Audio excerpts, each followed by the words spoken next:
the billionaire media mogul Rupert Murdoch. Bet you've heard about him, and bet you could see the headline on your screen. He makes and breaks star anchors and politicians alike. He built the right-wing machine which defines so much of the modern Republican Party, to a point that Rupert Murdoch himself has then clashed with the direction and policies of the rightward shift of the Republican Party.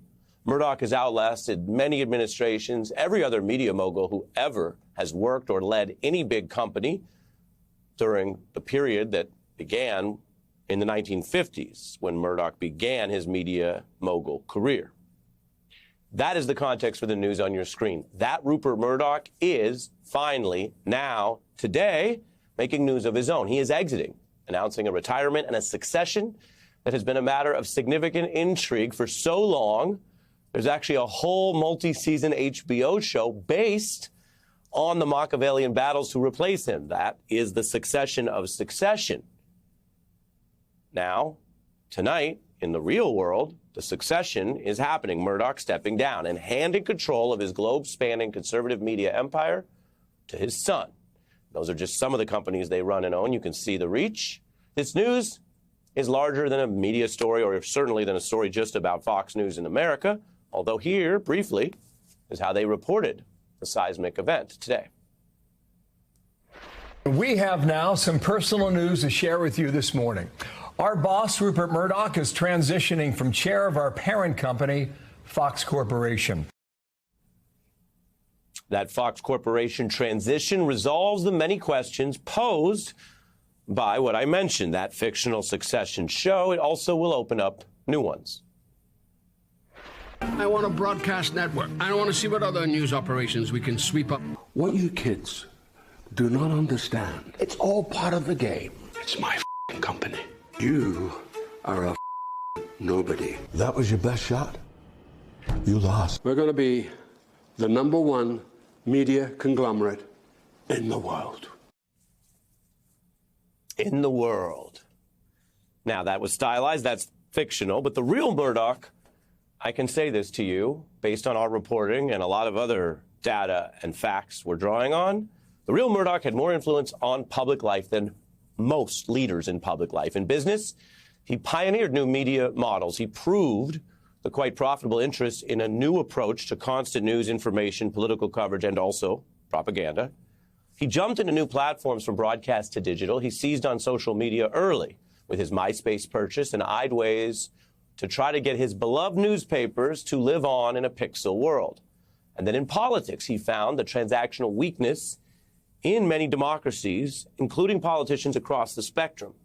His key and most notable alliances were with conservative movements in the U.S. and other countries, but he also found bonds with some transactional liberal politicians, especially in Western Europe. He broke barriers and rules. He fused financial, media, and political power in a model that is now emulated by other influential billionaires who want to control your platforms, your democracy, maybe parts of your life. A lot of them are conservative, like Elon Musk.